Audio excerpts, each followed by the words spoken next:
Hello guys, welcome back to another lecture of radiology. So today in this interesting lecture, we are going to study about important skeletal dysplasias. So this will include your achondroplasia, right? Osteogenesis imperfecta, Hurler syndrome, cleidocranial dysplasia. So what I'm going to do today, I'm going to first show you the x-rays, right? You are going to pause the video after looking at the x-ray and you have to try to make a diagnosis after looking at those x-rays, right? So let us begin guys. Let us begin with the first skeletal dysplasia. What are we able to see? So these are the x-rays of the long bones, x-rays of the spine, and these are the x-rays of the hand. X-rays of the hand. So what do I see? What do I see in the x-rays of the bone? X-rays of the bone. We can see that the bones, the proximal bones, appear short. The proximal bones appear short. It means that there is rhizomelia in this patient. Rhizomelia in this patient. Shortening of proximal bones is known as rhizomelia, right? What is happening in this? In these vertebra, the vertebra appear like bullet nose. We are able to see bullet nose vertebra. So looking at the bullet nose vertebra, you must be able to make a diagnosis also. And also very subtle finding is that there is increased intervertebral disc height. There is increased intervertebral disc height in these patients, right? And what are we able to see in the x-ray of the hands? X-ray of the hands, if you look at the x-rays of the hand, okay, you will see that the fingers are short. Short and tubular fingers can be seen. Short and tubular fingers, right? And there is a gap. If you look, there is a gap between the third and the fourth finger. Gap between the third and the fourth finger. So this gap is known as trident hand appearance. Trident hand appearance. So guys, can you make a diagnosis now? Trident hand appearance, bullet nose vertebra, and rhizomelia. Rhizomelia. So basically, this patient will be small in height. This patient will be a dwarf, and this is seen in patients with, all these features are seen in patients with achondroplasia. Achondroplasia, right? Rhizomelia, bullet nose vertebra, right? So let us have a look at the other features, in these patients. So if you look at the cranium, okay, so which I have not shown you here. If you look at the cranium, you will see that the anterior-posterior diameter of the skull will increase. Anterior-posterior diameter of the skull will increase, and this is known as brachycephaly. They will have small posterior fossa. And if you look at the pelvis, the pelvis will have a champagne glass appearance. The pelvis will have a champagne glass appearance. And if you look at the acetabuli of the bones, okay, the acetabuli will be flat, and they will be horizontal. They will be flat and horizontal, right? So this is as far as your acetabula is concerned. So champagne glass pelvis appearance will be seen in patients with achondroplasia. Now have a look at the pedicles. So these patients will have shortened pedicles. Okay, the pedicles will be short in length, and because of this, it will result in lumbar canal stenosis. So just remember, lumbar canal stenosis is an important complication that you are going to see in these patients with achondrodysplasia, right? Champagne glass pelvis. Then you have your flattened acetabuli. The pedicles appear short in length. Because of this, it can result in lumbar canal stenosis. And lumbar canal stenosis, it can result in compression of the spinal cord. And then you can have all the clinical features that are going to happen after this compression of the spinal cord, right? And one more sign that you need to remember is chevron V sign. Just remember this. Chevron V sign is again seen in achondrodysplasia. Right? Now moving on to another patient.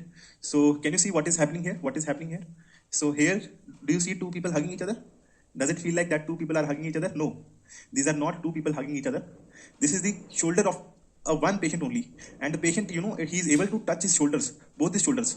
You can also try doing this. Try to touch your shoulders, but you will see that this is not going to happen.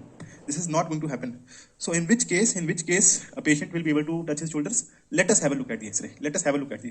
So guys, this is the acromion process of scapula. So this acromion process of scapula, it is forming a joint with the clavicle, lateral end of the clavicle, right? So if you see here that the lateral end of the clavicle, it is absent.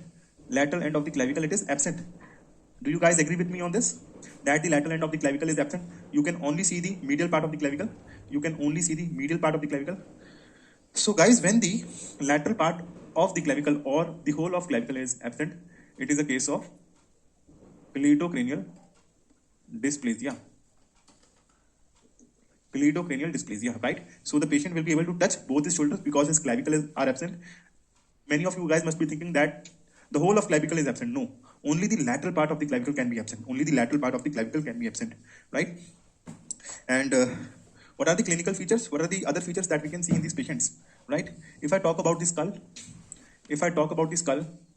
we can see a metopic suture. A metopic suture can be seen in these patients. What is metopic suture? Metopic suture is present in the midline in the frontal bone. Okay, so if this is your frontal bone, okay, a suture will be present in the midline. A suture will be present in the midline, right? So metopic suture can be present. These patients can have. These are your sutures. This is the lamboid suture. Lamboid suture.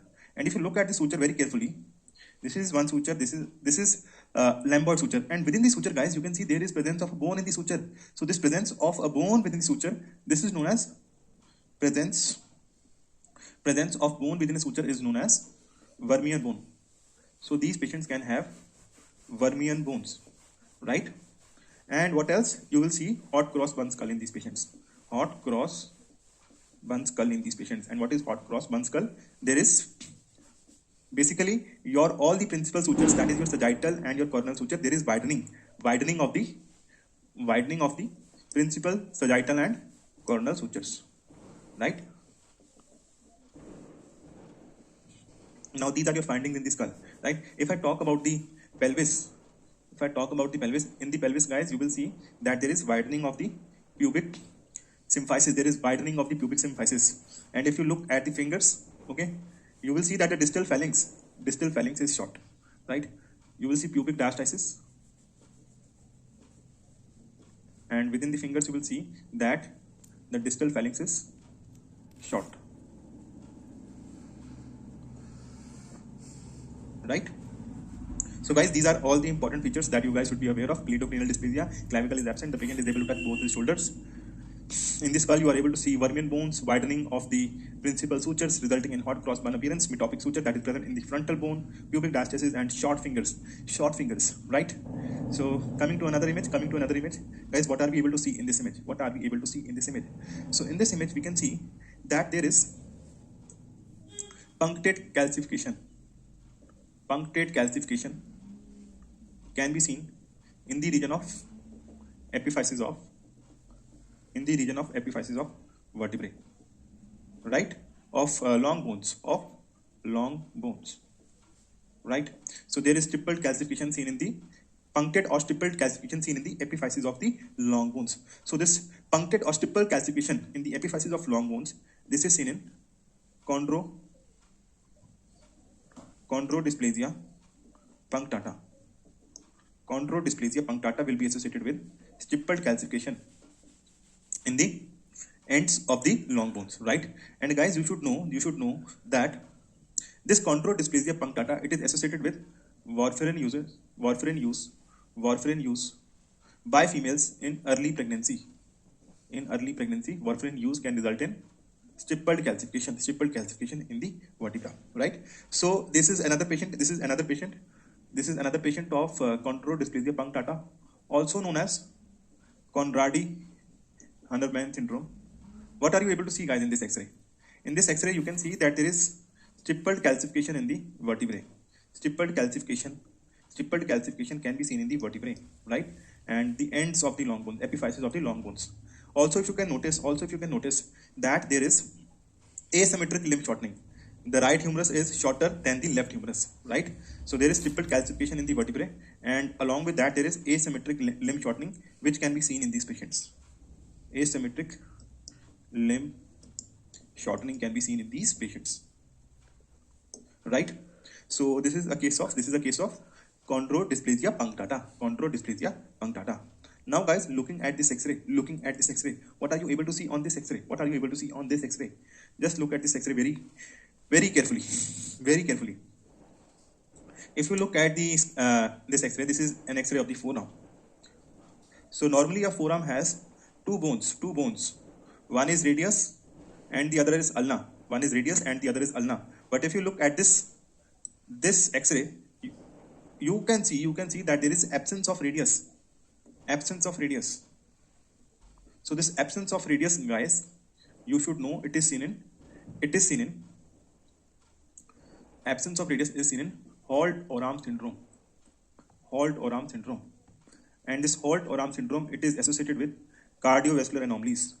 Cardiovascular anomalies. So what are the cardiovascular anomalies it is associated with? It can be associated with ASD, VSD, right?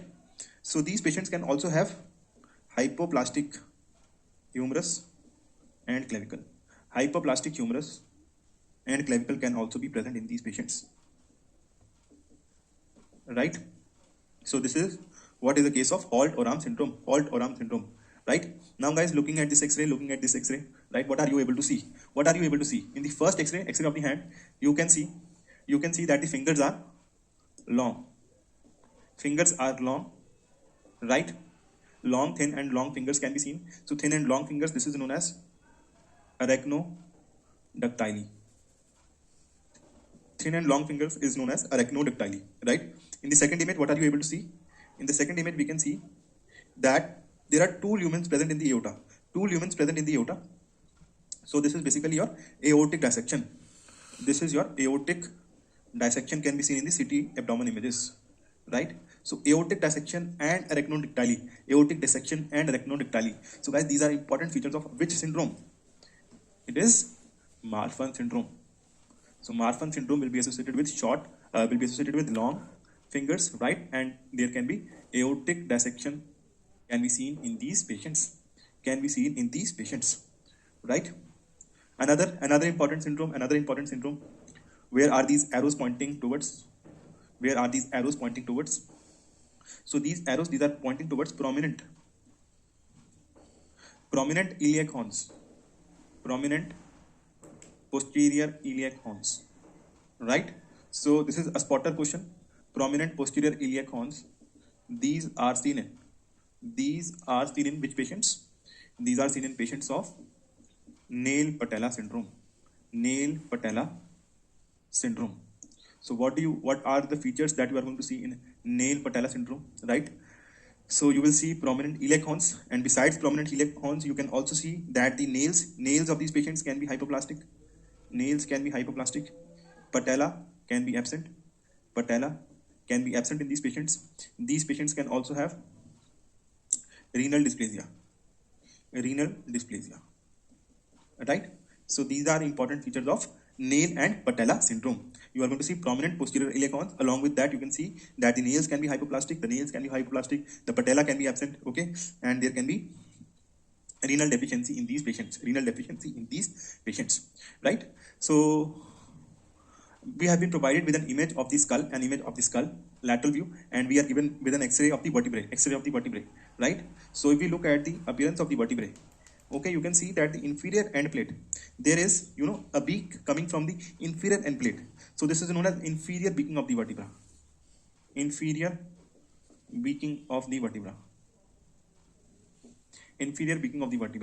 And if you look at this lateral view of the skull, okay, this is your sella turcica.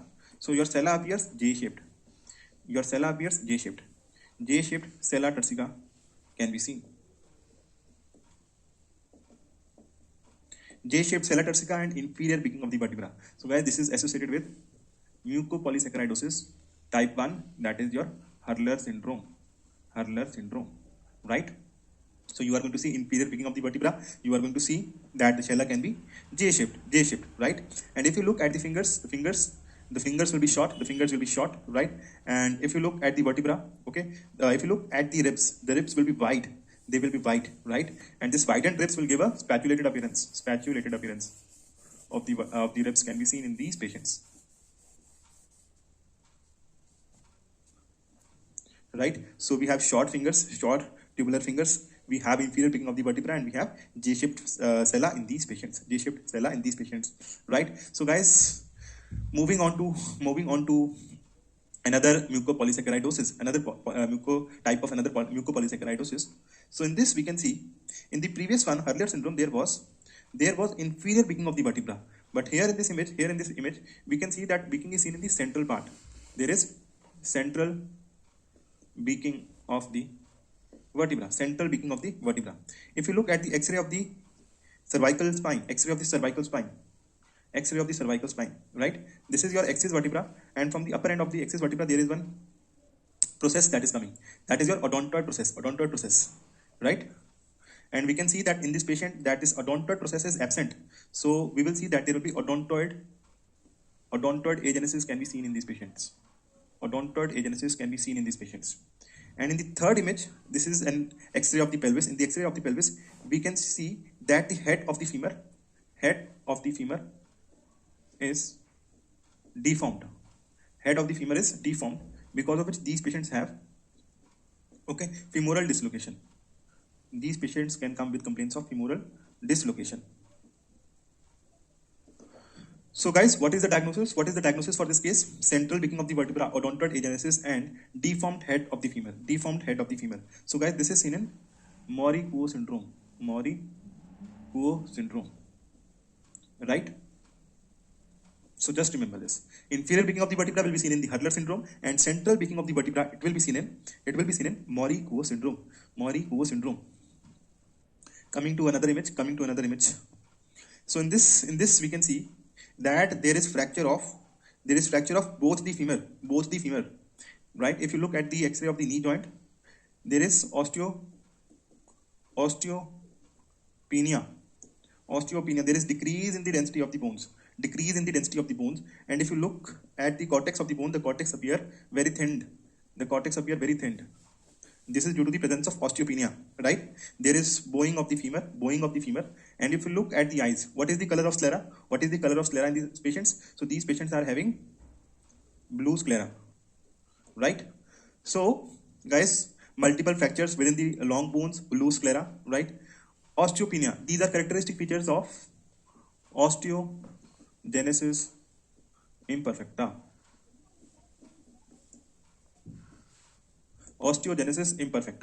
Right? So guys, in order to diagnose a case of osteogenesis imperfecta, two major features should be present out of the four, right? And these four features include blue sclera, right? Then you have osteopenia. Then the third thing is autosclerosis. Autosclerosis can be seen in these patients. Fourth is dentinogenesis imperfecta. Dentinogenesis imperfecta. Right? So all these features, if out of these four features, two are present, right? Then you will diagnose a case of osteogenesis imperfecta. And the first is osteopenia, right?